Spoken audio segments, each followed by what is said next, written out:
the doctor in front of your name. Literally just today. Um, Mm-hmm.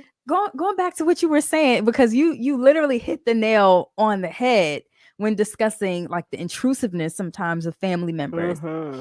And a lot Mm-hmm. of times that comes from, again, like in childhood, you might have had a certain role in your family, right? So every Yeah. family member has a specific role, and they're still expecting you to function in that same role Mm-hmm. when you come home every holiday. They still see you as, that's just a little The pumpkin. little kid, Yeah, you'd be like, I'm not know 9 years old junior. anymore, right? Right. Yeah, for sure, for sure. Right.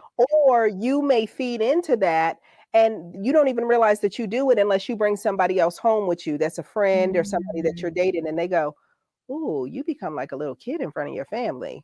And you're that like, part. "What you talking about? No, I don't. I'm grown." Okay, are you grown? Okay, go tell your mama no. I ain't gonna tell her no.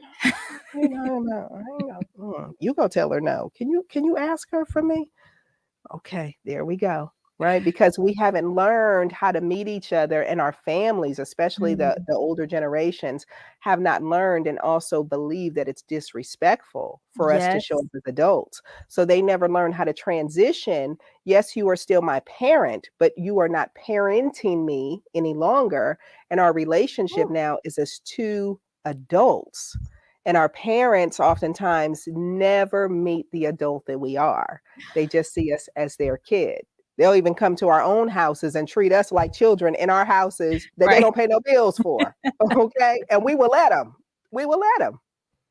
Right? It's just the way it works if we don't get it together.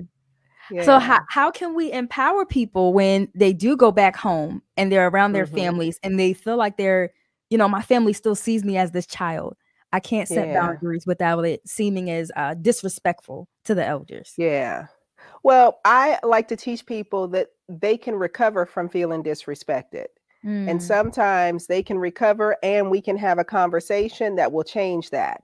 So, a little temporary discomfort by holding a boundary, you will feel so much better dealing with them feeling disrespected than you will feel the rest of the year about you feeling how you feel about having betrayed yourself. that's good. Right. And so you have to pick your poison oftentimes. If part of your risk reduction says I'm going, okay, so if I'm going, what do I absolutely not want to experience as my deal breaker? Mm, Okay, I don't want to feel like I betrayed myself. I don't want to feel like I bit my tongue when they stepped on that button again. So it's how do we handle those things so that all right, I know they're going to do that, and I know they're going to do that, and I can even deal with that, even though that works my nerves. But I am not going to tolerate this.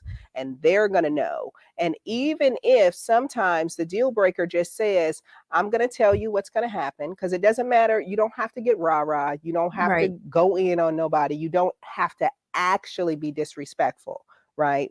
You just simply have to assert a boundary to say, we're not going to talk about that today, right? Or Period. let me tell you what's off limits, or you're choosing to invite that person and it's your house and I can't tell you who to have at your house. I'm fine with that, but please don't expect me to hold a conversation, Mm, right? that's good. And if they attempt to, because see, sometimes, especially as parents, the hard part about parents, they just want their kids to get along. Yeah. Come on, say hi to your brother. You can look and walk right on away. Mm, Just because they're asking you to or volunteering you to, don't mean that you have to RSVP and show up for that invitation. yeah. You are completely in control of yourself. And sometimes with consistency, you have to teach people that you don't live there anymore, right? Yes. I'm not my 20-year-old self anymore. I Hmm. know, Mom, I know that you would really like for us to be able to get along, but that's just not going to be possible. Mm, Doesn't change my love for you, doesn't change my love for this family, but he and I will never have a relationship. mm. And then you just kind of have to hold firm to that. You don't have to give explanation. You don't have to debate. You don't have to argue. Girl, when y'all gonna have some kids? I'm waiting. You're not gonna make me a grandma. If I choose to have kids and when I become pregnant and decide to tell you, you will know. Well, I'm Yeah. just saying, they can say whatever they want to. You do not have to engage. And so I love to tell my clients everything requires two things: your presence and your Yes. participation. Yeah. You can remove one or both anytime you choose to. So how do you stay connected to yourself, even while you're interconnected with your family? How do you stay connected with yourself? Because your number one job during the holiday and every day before and after is to take care of you. The doctor in front of your